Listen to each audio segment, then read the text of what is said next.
बिस्मिल्लाहिर्रहमानिर्रहीम। अस्सलामुअलैकुम।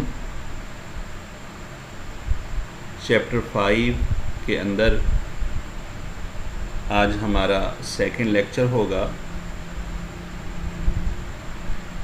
जिसमें हमने स्टडी करना है कंपाउंड्स ऑफ हैलोजेंस को, हैलोजेंस के मुरक्कबात। तीन किस्म के इसके कंपाउंड्स होते हैं: hydrides of halogens, oxides of halogens and oxy acids of halogens. ये तीन किस्म के कंपाउंड ज़्यादातर स्टडी में आते हैं। बकिया भी हैं जिनको एफएससी लेवल पे स्टडी नहीं किया जाता। हम तीन लेक्चर्स के अंदर वन बाय वन इनकी डिटेल स्टडी करेंगे। लिहाजा आज हाइड्राइड्स ऑफ हैलोजेंस, इनका दूसरा नाम है हाइड्रोजन हेलाइड्स, HX। X यहाँ पे फ्लोरीन, क्लोरीन, ब्रोमीन या आयोडीन होगा। इन तमाम किस्म के कंपाउंड्स के अंदर हाइड्रोजन चूँकि ज़रूरी है, लिहाजा इनको हम हाइड्राइड्स कह सकते हैं। हाइड्राइड्स और हेलाइड्स दोनों टर्मिनोलॉजी से आप चैप्टर नंबर 1 के अंदर फेमिलियर हो चुके हो। Binary compounds of hydrogen with another element are called hydrides। तो चूँकि इन कंपाउंड्स के अंदर हाइड्रोजन जुज़्वे लाजिम है और इसके अलावा बकिया सिर्फ एक एलिमेंट है, लिहाजा ये बाइनरी कंपाउंड्स भी हैं और जिनमें से एक एलिमेंट हाइड्रोजन भी है, तो ये हाइड्राइड हुए। और इसी तरीके से इन बाइनरी कंपाउंड्स में एक एलिमेंट लाजिमन हैलोजन होगा, लिहाजा ये at the same time halides भी हैं।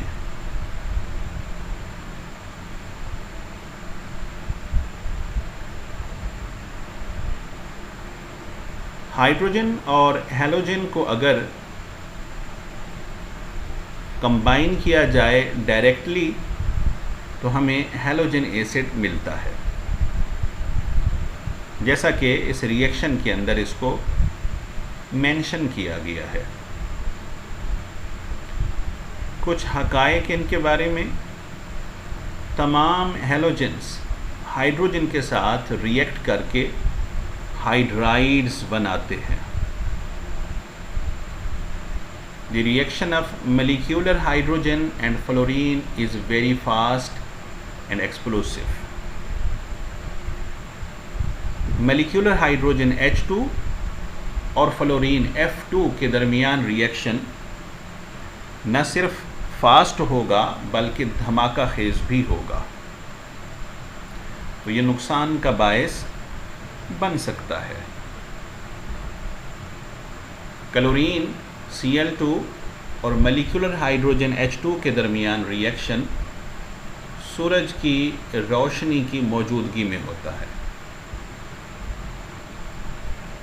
जबकि ब्रोमीन और आयोडीन अगर मॉलिक्यूलर हाइड्रोजन के साथ रिएक्ट करना चाहती हैं इंडिविजुअली तौर पर, यानी ब्रोमीन प्लस हाइड्रोजन और इसी तरीके से आयोडीन प्लस हाइड्रोजन, तो ये रिएक्शंस हाई टेम्परेचर का तकाजा करते हैं। आयोडीन का हाइड्रोजन के साथ रिएक्शन न सिर्फ स्लो होगा बल्कि रिवर्सिबल भी।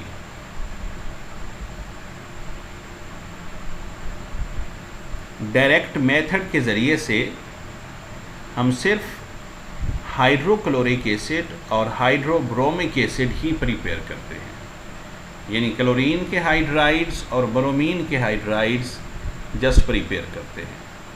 HCl क्यों नहीं, हम स्टडी कर चुके हैं कि रिएक्शन इज़ एक्सप्लोसिव। एक्सप्लोड कर सकता है, धमाका हो सकता है, नुकसान हो सकता है। जबकि HI का रिएक्शन बहुत स्लो है, रिवर्सिबल है, प्रोडक्ट बनने का अमल स्लो है और प्रोडक्ट का रिएक्टेंट में बदलने का अमल फास्ट है। लिहाजा मतलूबा मिकदार हमें कई महीनों के अंदर भी अवेलेबल नहीं हो पाएगी। लिहाजा ये दो रिएक्शंस डायरेक्ट कम्बिनेशन के मेथड के स्कोप से आउट हो गए।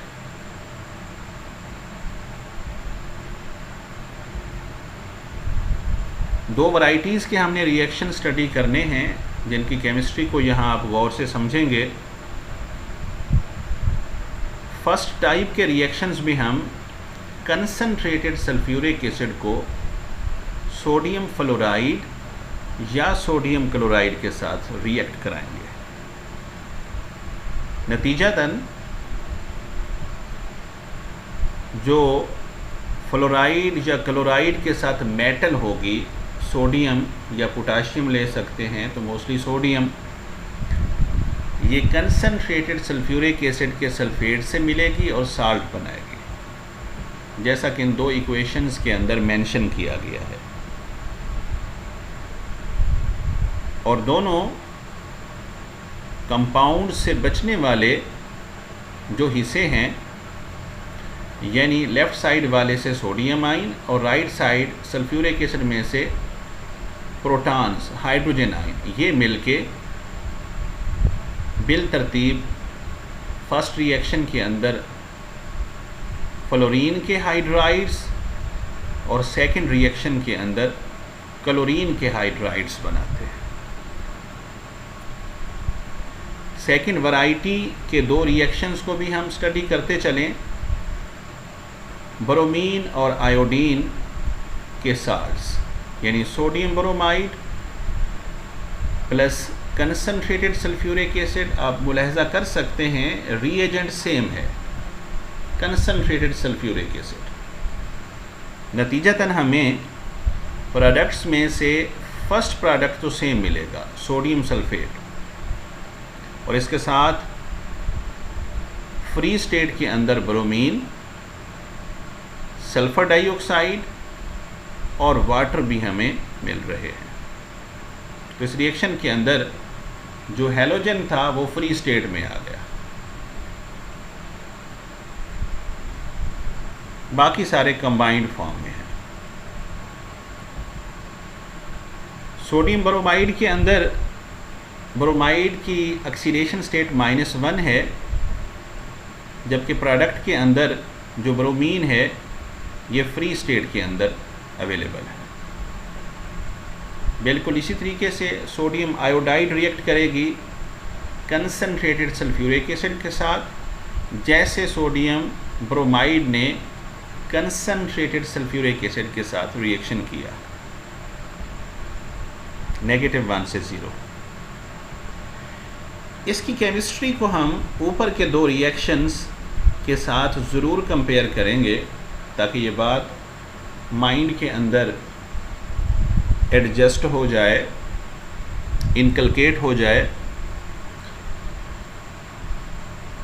फर्स्ट टू रिएक्शंस के अंदर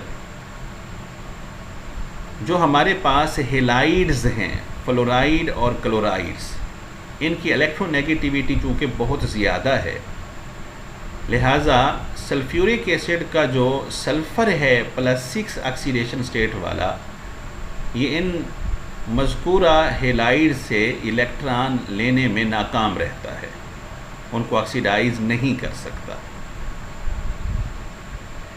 इसके बरअक्स बाद वाले जो दो रिएक्शंस हैं, सोडियम ब्रोमाइड और सोडियम आयोडाइड, इनके अंदर ब्रोमाइड और आयोडाइड की इलेक्ट्रोनेगेटिविटी चूँकि फ्लोराइड और क्लोराइड की बनिस्बत खासी कम है, लिहाजा सल्फ्यूरिक एसिड का सल्फ़र इनसे इलेक्ट्रॉन ले सकता है, और ख़ुद सल्फ़र जब SO2 में बदलेगा तो इसकी ऑक्सीडेशन स्टेट सल्फ़ेट वाले सल्फ़र से +6 की बजाय +4 हो जाएगी, क्योंकि ये दो इलेक्ट्रॉन्स लेगा दो ब्रोमाइड से और सेकंड एग्जांपल में 2 इलेक्ट्रॉन्स लेगा 2 आयोडाइड से, और फ्री स्टेट के अंदर ब्रोमीन और आयोडीन हमें प्रोवाइड करेगा। होपफुली आप लोगों ने इन 2 किस्म के रिएक्शंस में जो केमिस्ट्री बदल गई है और प्रोडक्ट्स बदल गए हैं, इनकी हकीकत को आप लोगों ने समझ लिया होगा। Any how, properties of hydrogen halides, क्या खुसूसियात होती हैं हाइड्रोजन हैलाइड्स की। इनमें फर्स्ट वन हाइड्रोफ्लोरिक एसिड है, तो ये कलरलेस वोलाटाइल लिक्विड है, बेरंग है, बुखारात बनाने वाली एक माय स्टेट है, माय हालत है। HF के अलावा बकिया हाइड्रोजन हैलाइड्स यानी HCl, HBr, HI, ये कलरलेस गैसेस हैं 25 डिग्री सेंटीग्रेड पर, क्योंकि इनके अंदर हाइड्रोजन बॉन्ड की तरह कोई स्ट्रांग इंटरमॉलिक्यूलर फोर्स नहीं होती। ये तमाम मॉइस्ट एयर के साथ मिलकर फ्यूम्स पैदा करते हैं।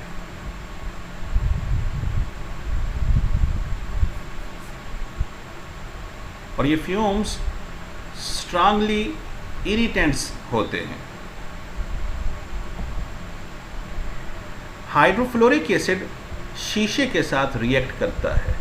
यही वजह है कि लैब्स के अंदर अक्सर एसिड्स आप देखेंगे वो शीशे की बॉटल्स के अंदर रखे जाते हैं, मगर HF को गिलास की बोतल में कभी नहीं रखते, क्योंकि इसे रिएक्ट कर जाता है।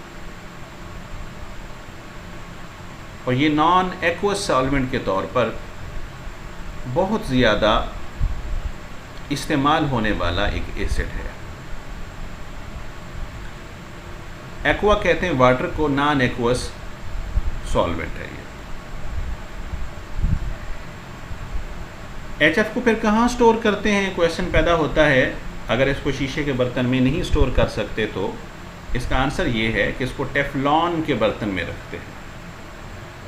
टेफ्लॉन पॉली टेट्राफ्लोरोइथाइलीन है, एक पॉलीमर है। पॉलीमर की डिटेल आप चैप्टर नंबर 14 के अंदर डिटेल से पढ़ेंगे। इसकी डिटेल वहाँ आएगी चैप्टर 14 के अंदर। तो टेफ्लॉन के कंटेनर में पुट करते हैं या 100% ड्राई हालत के अंदर कॉपर का या स्टेनलेस स्टील का जो बर्तन होगा इसके अंदर HF को रखते हैं, और वो भी वैक्यूम में। लगे हाथ आप टेफ्लॉन का फार्मूला भी देखते चले।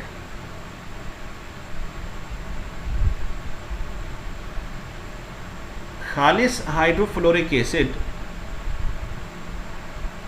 स्ट्रांग हाइड्रोजन बॉन्ड के बनिस्बत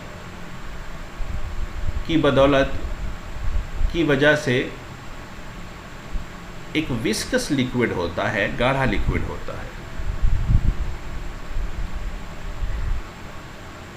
पानी की बनिस्बत हाइड्रोफ्लोरिक एसिड की विस्कोसिटी, इसका गाढ़ापन कम है, क्योंकि हाइड्रोजन बॉन्ड्स की बनिस्बत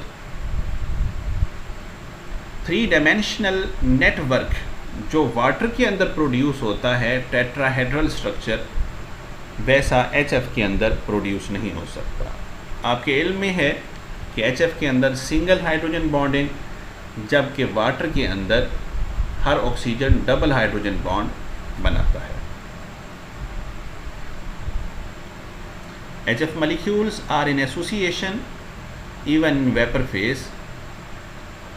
बुखारात की हालत में भी HF के मॉलिक्यूल्स के दरमियान एसोसिएशन पाई जाती है। बहुत सारे मॉलिक्यूल इकट्ठे होकर रहते हैं, और इसका सबब महज हाइड्रोजन बॉन्डिंग ही है। गैसियस HF मॉलिक्यूल्स मोनोमर और साइक्लिक हेक्सामर की शक्ल में इक्विलिब्रियम की हालत में रहते हैं। इनका फार्मूला हम आगे पढ़ते हैं। It is also found in chain polymer form. ये है जी पॉइंट 4 कि गैसियस हालत के अंदर ये मोनोमर की शक्ल में HF मोनोमर है, या साइक्लिक हेक्सामर की शक्ल में होगा हेक्सामर। हेक्सा कहते हैं 6 को, मर कहते हैं मलिक्यूल्स को या छोटे पार्ट्स को। 6 छोटे हिस्से, 6 छोटे मलिक्यूल्स मिलके एक बड़ा मलिक्यूल बनाएंगे, जैसे ये पॉलीमर हुआ। और बड़ा मलिक्यूल जो है ये साइक्लिक फॉर्म में होगा।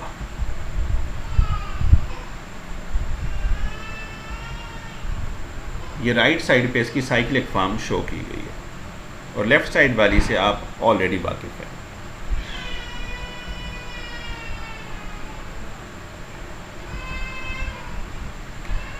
Melting points, boiling points, enthalpy of vaporisation और एंथैल्पी ऑफ फ्यूजन, ये उमूमी तौर पर HCl से HI तक बढ़ती है, और इनके बढ़ने का सबब वंडर वाल फोर्सेस की स्ट्रेंथ का HCl से HI तक बढ़ना है, क्योंकि HCl में क्लोरीन और नेक्स्ट पे ब्रोमीन और नेक्स्ट पे आयोडीन, हेलाइड की शक्ल में, क्लोराइड, ब्रोमाइड, आयोडाइड की शक्ल में ये साइज बढ़ रहा है इनका। इनको ऑलरेडी आप चैप्टर नंबर 1 सेकेंड ईयर में और चैप्टर नंबर 4 फर्स्ट ईयर के अंदर डिटेल से स्टडी कर चुके हैं। The discrepancy in the results of HF are due to hydrogen bonding. HCl, HBr और HI की बनिस्बत HF की थर्मोडायनेमिक प्रॉपर्टीज़ यानी melting point, boiling point and enthalpy changes के अंदर जो इख्तिलाफ पाया जाता है, इसका महज सबब हाइड्रोजन बॉन्डिंग है।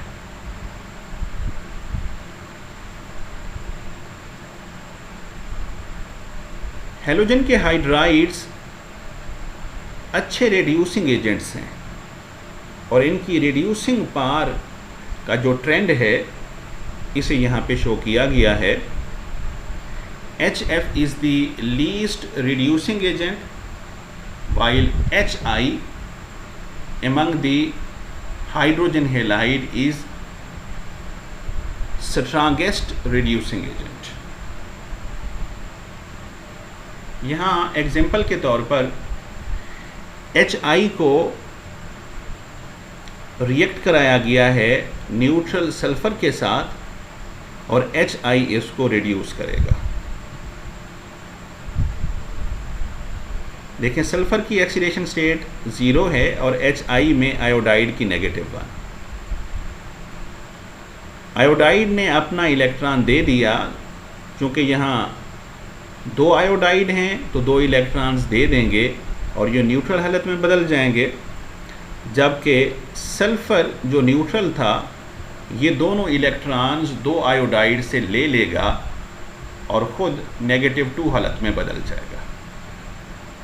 तो HI के आयोडाइड ने सल्फ़र को रिड्यूस कर दिया इलेक्ट्रॉन देकर, या दूसरे अल्फाज में हम कह सकते हैं प्रोटॉन देकर।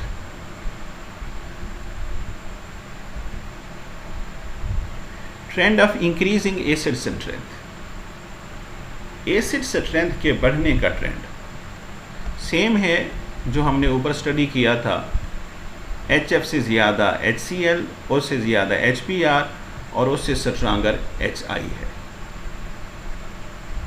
जो जो बॉन्ड लेंथ बढ़ती जाएगी, बॉन्ड के टूटने के चांस ज़्यादा होते हैं, और जो इजीली टूटता है और जितनी आसानी से प्रोटॉन प्रोवाइड करता है वो उतना अच्छा एसिड होता है। एक और सबब इसमें ये भी है कि HF के अंदर जो प्रोटॉन है वो 2 फ्लोरीन्स के दरमियान एंट्रैप्ड होता है with 1 fluorine of its own molecule by a strong covalent bond and with other fluorine of another molecule via hydrogen bond। तो इस वजह से प्रोटॉन इजीली लिबरेट नहीं होता और ये लीस्ट स्ट्रेंथ का हामिल एसिड होता है अमंग हैलोजेंस। बाकी इंशाल्लाह जारी रहेगा। अल्लाह हाफिज़।